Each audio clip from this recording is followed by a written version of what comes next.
परिचय। क्या कोई मुझे बता सकता है कि बहुपद क्या होते हैं? कोई बहुपद ऐसे पदों से मिलकर बना होता है जिन्हें केवल जोड़ा, घटाया या गुणा किया जा सकता है। बहुत अच्छे। और एक कोटि वाले बहुपदों को हम क्या कहते हैं? रैखिक बहुपद। और दूसरी कोटि वाले बहुपद को क्या कहते हैं? द्विघातीय बहुपद। बिल्कुल ठीक। क्या आप जानते हैं कि x में कोई दूसरी कोटि का बहुपद x में एक द्विघातीय समीकरण भी कहलाता है? चलिए आज हम द्विघातीय समीकरणों के बारे में सीखेंगे। आइए शुरू करें। उद्देश्य। इस पाठ के अंत में आप निम्न करने में सक्षम हो जाएंगे। द्विघातीय समीकरण का विश्लेषण करना, द्विघातीय समीकरण को हल करना, द्विघातीय समीकरणों के अनुप्रयोगों और इसकी पद्धति को समझना। द्विघात समीकरण। द्विघातीय समीकरण क्या हैं? एक द्विघातीय समीकरण का मानक रूप कुछ इस प्रकार का दिखता है। ax वर्ग प्लस bx प्लस c बराबर 0। अक्षर a, b और c गुणांक है। उनके कोई भी मान हो सकते हैं, केवल a का मान 0 नहीं हो सकता। अक्षर x चर या अज्ञात है। आइए एक उदाहरण लें। 2x वर्ग प्लस 5x प्लस 3 बराबर 0। उपरोक्त समीकरण में a बराबर 2, b बराबर 5 और c बराबर 3 है। बीजगणित की आधारभूत प्रमेय से हम निष्कर्ष निकाल सकते हैं कि द्विघातीय समीकरण में दो मूल होते हैं। द्विघात समीकरण। द्विघातीय समीकरणों को किस प्रकार हल करते हैं?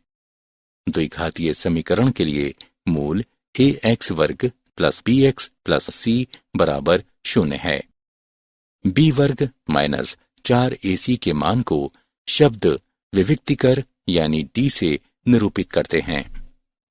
इसका अर्थ है d बराबर b वर्ग माइनस 4ac। 1. यदि d बराबर 0 तो द्विघातीय समीकरण का केवल एक वास्तविक मूल होता है। x बराबर माइनस b बटे 2a। 2. यदि d 0 से अधिक है तो द्विघातीय समीकरण के दो वास्तविक और भिन्न मूल होते हैं। x बराबर माइनस b प्लस माइनस वर्गमूल d बटे 2a। 3. यदि d छोटा है 0 से तो द्विघातीय समीकरण के दो अवास्तविक और सम्मिश्र मूल होते हैं। x बराबर minus b plus minus iota वर्गमूल माइनस d बटे 2a, जहां आयोटा काल्पनिक संख्या है। उदाहरण। x के लिए समीकरण को हल करें। x वर्ग प्लस 12x प्लस 36 बराबर 0। हल। गुणांक है a बराबर 1, b बराबर 12, c बराबर 36, d बराबर b वर्ग माइनस 4ac, d बराबर 12 वर्ग माइनस 4 गुणा 1 गुणा 36 बराबर 0। क्योंकि d बराबर है 0 के, इसलिए मूल है बराबर माइनस 12 बटे 2 गुणा 1। इसे हल करने पर हमें प्राप्त होता है बराबर माइनस 6। x के लिए समीकरण को हल करें। 5x वर्ग प्लस 6x प्लस 1 बराबर 0। हल। गुणांक हैं a बराबर 5, b बराबर 6, c बराबर 1, d बराबर b वर्ग माइनस 4ac, d बराबर 6 वर्ग माइनस 4 गुणा 5 गुणा 1 बराबर 16। क्योंकि d अधिक है 0 से, इसलिए मूल हैं बराबर माइनस 6 प्लस माइनस वर्गमूल 16 बटे 2 गुणा 5 बराबर माइनस 6 प्लस माइनस 4 बटे 10। हल करने पर हमें प्राप्त होता है बराबर -1 -0.2। x के लिए समीकरण को हल करें। 5x वर्ग प्लस 2x प्लस 1 बराबर 0। हल। गुणांक हैं a बराबर 5, b बराबर 2, c बराबर 1, d बराबर b वर्ग माइनस 4ac, d बराबर 2 वर्ग माइनस 4 गुणा 5 गुणा 1 बराबर -16।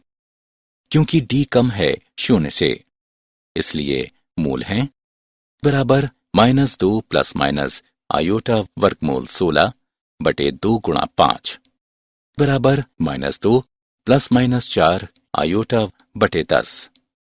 हल करने पर हम प्राप्त करते हैं बराबर -0.2 प्लस माइनस 0.4 आयोटा।